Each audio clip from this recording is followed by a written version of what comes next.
Bangladesh is once again grappling with the resurgence of radical Islamist extremism.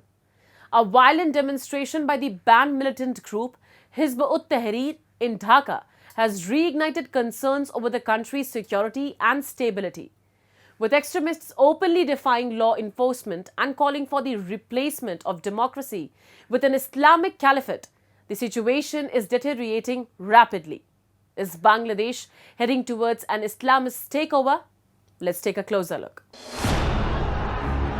The streets of Bangladesh's capital Dhaka witnessed a disturbing resurgence of radical Islamist extremism as the banned militant group Hizb-ut-Tahrir openly defied law enforcement, calling for the dismantling of the country's secular democracy in favor of an Islamic caliphate. The radical march, held after Friday prayers at the Baitul Mukarram Mosque, saw hundreds of extremists clashing with security forces, raising concerns over the deteriorating law and order under caretaker administration of Nobel laureate Muhammad Yunus.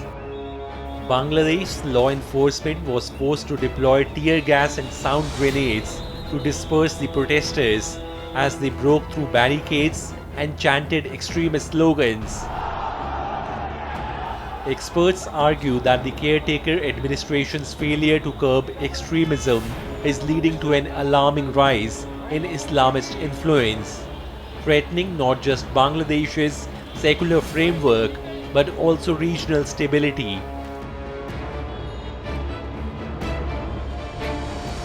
The rise of these proscribed banned organizations, for example Hizb-ut-Tahrir and others, is of great concern because if you see in the United Kingdom, and they have been banned, and by other Western liberal democracies as well, they pose a very significant and a very, I would say, terrible and treacherous threat to not only Bangladesh but the entire neighborhood. So I think this is the first step. What these organizations are trying to do is to impose a state of fear, to disrupt the liberal and pluralistic principles of the Bengali way of life, and to impose upon what, again, if we go back, I think all of this stems from the 1971 partition of India and the two-nation theory. So I think that segment of society in Bangladesh, which is currently unfortunately on the rise, they want to go back, they want to turn the clock back to 1947 and live with that Islamic identity of Pakistan in a different shape and form, transcribed into 2025. This brazen display of defiance signals a dangerous shift in the country's political landscape, where Islamist factions are reclaiming ground amid growing instability.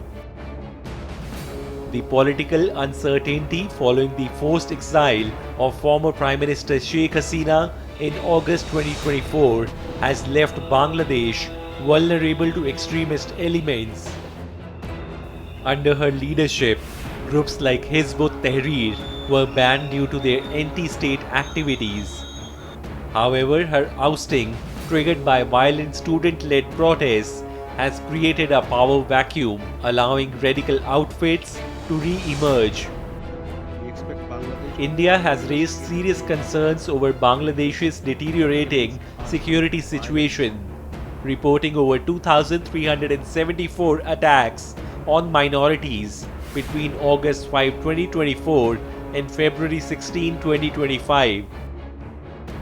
While Bangladeshi police have verified 1,254 of these cases, an alarming 98% were deemed political in nature. The caretaker government's lax approach towards extremist groups has emboldened radicals, leading to a surge in violence, particularly targeting minorities.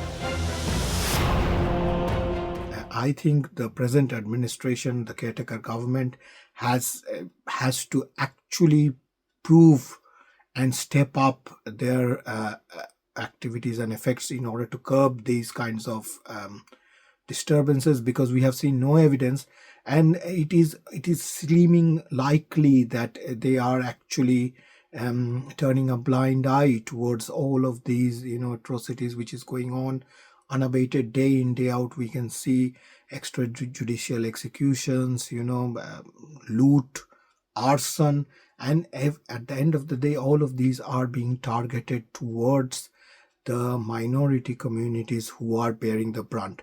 When I say minority, I not only mean the religious minority, for example, Hindus, Christians, Buddhists, the members of the third gender, LGBT, but also the common ordinary Bengali person, irrespective of their caste, color, creed, their cultural identity and their way of life is being targeted by these organizations. And it seems likely that the administration has got a very definitive and proactive support so they can operate unabated and almost in an insulated way.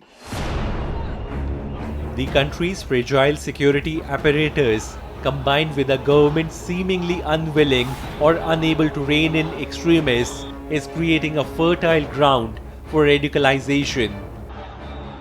The sight of thousands of radicals marching freely through Dhaka is a stark warning.